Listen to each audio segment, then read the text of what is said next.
Assalamu alaikum. Brothers and sisters, my name is Aman Opsia. Before I get into my speech, not even a speech, I'm going to say whatever's in my brain, whatever's in my heart. I want to give you a brief introduction about myself. And forgive me if I'm blunt, but I want y'all to know who I am, and I want y'all to understand my angle so y'all understand why I'm here. First, I'm not Dul Bahante. So let me just say that. I'm not Dul Bahante.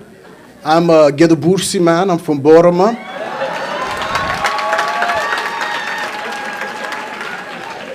And the reason I brought up the tribe is because this is not about tribe. This is about ideology. It's about unionism versus secessionism. It's about, should Somalia be one or should Somalia be 10? It's not about two, because if Somaliland succeeds, a lot of other people are going to succeed. We will become the new Yugoslavia. So it's not about tribe, it's about ideology, unionist versus secessionist. So that's why I brought up my tribe. Secondly, as the brother said, I was born and raised in America. I was born in this country, I was raised in this country. If I was born in America, raised in America, if I was a commodity, I would have stamped on my forehead, made in America. But I'm very much Somali. I've been back home, I've been to Baltimore 3 times in 10 years. So I'm very much Somali. And lastly, I am the first Somali American to get a Juris Doctorate from the University of Minnesota Law School.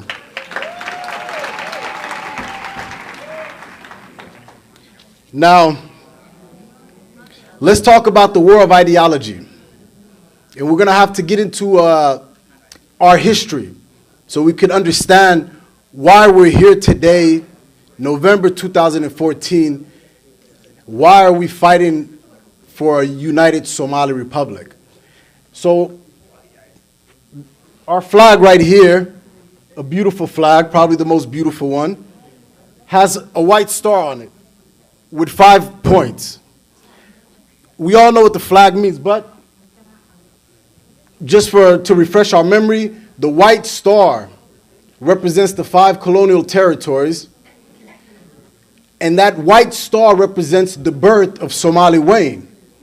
If you look at Somaliland's flag, they have a star with 5 points, but it's not a white star, it's a black star. And the black star represents the death of Somali Wayne.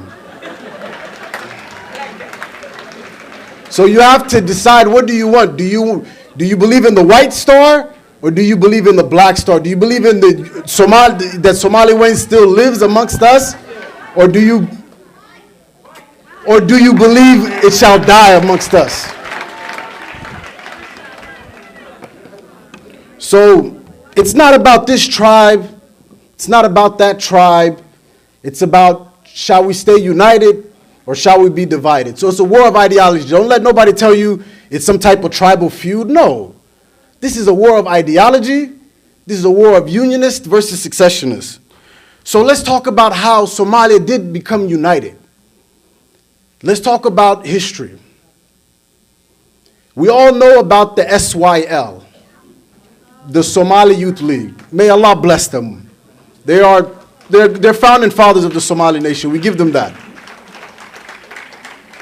But there's another group who's not spoken about in our history too much. But their contribution to Somalia, their contribution to the Somali nation was probably greater than any other group, not taking anything away from the SYL. But how many of you know about the USP, the United Somali Party? Now, the United Somali Party, there was 2 groups. As we know, what we know as Somalia today was 2 colonial territories. There was British Somaliland, and there was Somalia Italiana. They say Italian Somaliland, but Italians don't speak English, they speak Italian. And so in the Italian language, it was called Somalia Italiana. And we were from British Somaliland, okay? So these two groups came together to make the Somali Republic. So how did that happen? In British Somaliland, there was two groups. There was something called the SNL, Somali National League. Later, they would become the SNM. And then there was the USP, the United Somali Party. Okay? Now, what did the United Somali Party do? They were the ones who actually said, let us unite the British colony with the Italian colony to make Somaliland. That was the USP. That wasn't no other group. That was the USP. And we all know about the Khartoum II Conference. We know about the Khartoum II Conference. So if there was a Khartoum II Conference, obviously there was a Khartoum I Conference, right? When there's movies, Spider-Man 2, Spider-Man 3, then there was a Spider-Man 1, right? So let's talk about the first Khartoum Conference, because that's not spoken about in our history too much. But that was probably the most important conference in modern day Somali history. In the 1950s, what was it, 1954? 58, excuse me. In 1958, the Khartoum I Conference was held by the USP. And the USP decided at this first Khartoum Conference that we're not going to become our own country. We are going to unite our colony with the Italian colony to make Somaliland. So Somaliland, the United Somalia you know, was actually born in 1958 by the hands of the USP. So when you fast forward today and wonder why there was a Khartoum II Conference, you have to understand that the people came together and they said, our nation is becoming divided. How did we unite our nation? From a Khartoum Conference. So if we're going to reunite the nation, it's a must that we host another Khartoum Conference. And that's why Khartoum II happened. Because it was a conference about uniting Somalia once again, just like they did in 1958. Is to let everybody know, yes, we are Red Wukhoy, right? We're Northerners, right? But that doesn't mean we want to divide the nation. That doesn't mean we are going to turn our backs on our Somali brothers and sisters in the South. No, I am my brother's keeper. I am my sister's keeper. So let us, 5 more minutes. I'll be done literally. So let us speak about how my native city of Boroma no longer has this beautiful flag with the white star waving in it. Let's speak about why Las Anod no longer has this beautiful flag waving, but instead a black star. Why? It wasn't because we said, we had an election and said, hey, we're replacing the flag. No, in April 1991, the SNM came to Boroma with a gun in our face and said, hey, put down that flag, put up our flag. In October 2007, they came to Las Anod, they put a gun in your face and they said, put down that flag, put up our flag. It was through the barrel of the gun. It wasn't freedom of choice. It wasn't on our own will, in our own volition. They put a gun to our face. They put a gun to our face. So the United States, the European Union, the United Nations, and all nations of this world must understand that the people who live in northern Somalia, if given the opportunity to choose between unionism and secessionism, they will always choose unionism. But it's hard to make a free choice.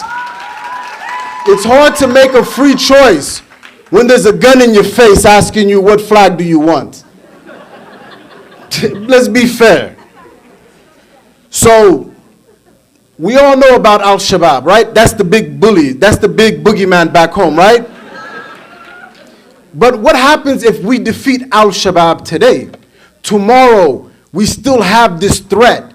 This is what is known as an existential threat, meaning it's a threat to your existence. That means it's a threat to the existence of your nation. Somaliland and its successionist ideology is an existential threat to the Somali nation. It is a bigger threat than any terrorist, any pirate group, because we can defeat those people. But how can you defeat an existential threat? So I want to conclude. I'm going to conclude with this. And I'm with you. Long live the Khartoum state. But I want to pitch an idea to all of you, and including the dignified people on this table. We are the children, the people of Boroma, the people of Las Anod, the people of Las Kore. We are the children of the United Somali Party. Okay? The Constitution of Somalia right now says that 2 regions must unite to make a federal state. We know this. This is not a secret. We know. But when you read the Constitution, under my legal analysis, something that's known as canons of construction, when you read the Constitution, it doesn't say that these 2 provinces have to be adjacent, meaning right next to each other like Minnesota and Wisconsin. It just says 2 provinces. So why don't we do something to make our unionist dream come true and say Audul, Sol, and Senag unite, okay, and make a state. Let the children of the United Somali Party give birth and become the parents of the United Somali State. Think about it. Because now we could go to the Somali federal government in Mogadishu. We could go to the government and say, look at your constitution. It says 2 provinces or more. We have 3 provinces, Audul, Sol, and Senag, and we want to make the United Somali State. Let the capital be Taleh, which was the capital for Saidka, or let it be Zayla, which was the capital for Ahmed Gurey. That's your choice. But brothers and sisters, don't stop the fight. Through struggle comes victory. Through struggle comes victory. And the Somali people, we've struggled so long, it is time for victory. Long live the Somali people. Long live the Somali nation. And long live Somali Wayne. Assalamu alaikum.